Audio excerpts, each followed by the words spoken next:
Hello friends and welcome back to our channel. In this video I will show you how to turn off Google search history from your computer or laptop. So without wasting your time, let's get started. First of all, you have to open your web browser and here search for My Activity. And here you have to click on Welcome to My Activity.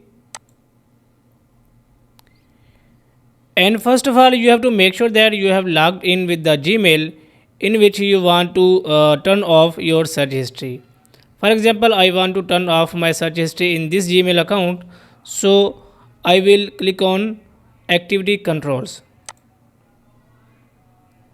and just scroll down, and here you can see Google options. So click on Google,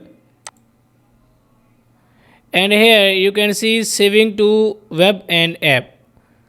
It is enabled, but if I want to turn it off, I will just click on this arrow, and here you can see this option is enabled, but if we want to turn it off, then just click on this arrow and you can here turn it off, or you can select second option, turn off and delete activity.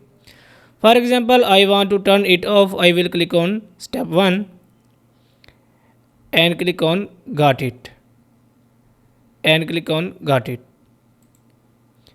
So guys, my Google activity or Google search has been turned off in this Gmail account. So guys, in this way you can turn off Google search history in your computer or laptop. If this video is helpful for you, please like the video and subscribe to our channel. Thanks for watching.